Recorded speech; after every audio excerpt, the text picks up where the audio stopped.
This is Fred. Fred is broken. He's also perfect. Now, you might be thinking, isn't that a little bit harsh? But I do have quite a lot of evidence to support this statement. For example, this is what happens to Fred when you look at him.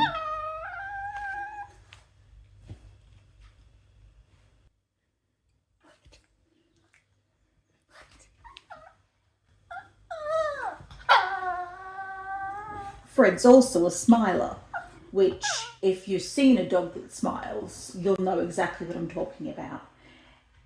It's this funny little teeth-baring grimace, which comes from a bit mixture of happiness, excitement, anxiety, worry. It's not in any way a snarl, it's not in any way aggressive. It is 100% adorable.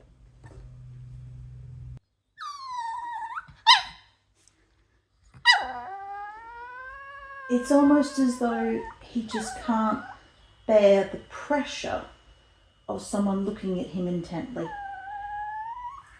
He's both excited and anxious, worried and happy, all at the same time.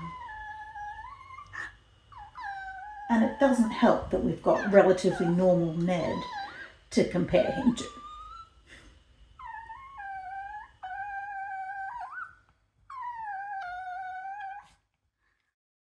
We also like to call him our little magpie, because if given the chance, he will collect anything and everything that he finds on the ground. His favourites are his little donut toys and any of the flavoured bows that we get for them. And no one else is allowed to have them. I have gone to his bed and found 5 or 6 of the bones, 3 of the donuts, a plastic wrapper, any number of items that he finds, picks up and collects, just to be his. Only his.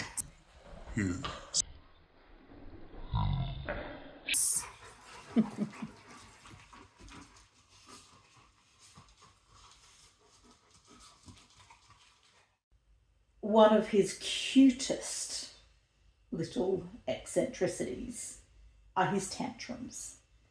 So, as I mentioned, according to Fred, he's the only one who's allowed to have the toys. If Coda takes one of his toys, well, that's fine. Fred will just go and take it back off him, which Coda seems to really enjoy, because believe it or not, he actually likes having a game of tug-of-war with this tiny little brother. If Ned has one of his toys, he'll sit there and cry, make these piteous little sounds, because he can't take the toy off Ned, despite the fact that he's half his size. If Fred wants something from us, usually our dinner, well, oh, the tragedy, the crying, the turning himself over, the yapping, more crying. It is the saddest little demonstration you'll ever see. He'll dig at your leg, he'll dig at the blanket, he'll dig at your arm. It's impossible to ignore and difficult to resist, which is probably why it usually gets him exactly what he wants. And sure, this will obviously reinforce his tantrum behaviour, but I don't mind. It's too adorable not to love. So we may say that Fred is broken, but it is something said with complete love. If there was a way to fix him, I wouldn't want to know about it. Because he's perfect, just the way he is.